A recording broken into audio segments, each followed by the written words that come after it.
Hi, welcome to Paragon TV. I'm Randall Paul, here again with David Young, and we are talking on the Wealth Management Show about fees. Dave, you've told us in past shows that you tend to be an active trader, and a lot of people don't like the thought of churning accounts, paying a lot of fees. Why not just hold and me get rich instead of the brokers? Well, when someone hires us, they hire us as a fiduciary. And so we have a fiduciary responsibility to act in their best interest. And when they hire us and pay us a management fee, we're doing everything we can to lower their overall level of fees. And so, for example, we custody the accounts at Charles Schwab. By doing that, Schwab charges $8.95 a trade, which a lot of times for a comparable trade at a major brokerage, you might pay $50 or $100 or $200 or $300. A percentage even of the trade. Yeah, for that same trade. So we're able to get that cost way down. And then it extends to the positions that we're actually holding. For example, if you lay out 5 mutual funds and 5 exchange-traded funds or ETFs, and they're all identical, we're going to go with the one that's got the lowest cost structure. As far as the fee that we charge, we're kind of in the middle of the pack on fees. On the lower end, you've got managers that charge 1% to oversee the portfolio. In my opinion, what they're doing is, in general, is really simplistic. They're just taking your portfolio, they're dividing it up into a dozen different categories. They're watching that, and then they're adjusting that as different components of the portfolio move up or down. And they're making that adjustment about once a quarter. But it's not real sophisticated, it's not real difficult. To be honest, most people can do it themselves. And for that, those managers are generally charging 1%. Then you've got the strategy, the way that we follow, the more active strategies that we follow.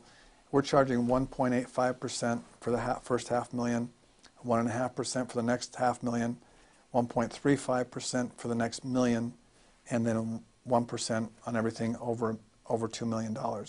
And so that's our tiered fee schedule. So as you can see, it's a little higher than the 1% crowd, Sure. But we're doing a lot more for that. And then on the other end of the spectrum, you've got the hedge funds. And a lot of the hedge funds are charging either 1% or 2% as an ongoing charge, plus 20%. Plus they participate. Plus 20% of the profits. Yeah. So ICS is right in the middle of that fee structure. And for what we do, I think we're relatively inexpensive. And you keep your fiduciary responsibility clear by not taking a position in the profits, right? Right. We don't get a position in profits. No one gets anything but your fee, and that's it. Right, and we don't participate in any of the brokerage costs that Schwab charges either. You're essentially hiring us to manage your money the same way that we manage our own, and that's to keep the cost as low as possible. Thanks. It's always uncomfortable to talk about fees. Thank you for that direct discussion. Sure. Well, one other thing about fees, I think a lot of the media gets hung up on fees, and I mean they really make it an argument of you should just go with the lowest fees no matter what. And I agree with that argument. If, let's say, we've got 10 different bushels of apples, and we're going to buy, and they're all identical, and we're going to buy the one that's the lowest cost. But when you've got apples and oranges and pears, and then you try and make that argument, there's other components that come into it. And what I think the real argument is what were your net returns? And on our website, we post our net returns, the returns net of all fees.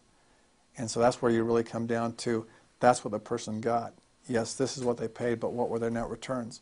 So for the person that argues, well, I can buy an S&P index fund and I can pay 20 basis points, well, that's great. But when you compare our returns to the S&P 500 over the last 13 years, there's a significant difference. Sure. And it's more than offset by the fee savings. Yeah. So I think it's more important to look at what you're getting than what it's costing. Well said. I think most investors at the end of the day would agree with you completely. Thanks. That was interesting. Come back to Paragon TV another time, and we'll have another interesting discussion. Thanks. Thanks.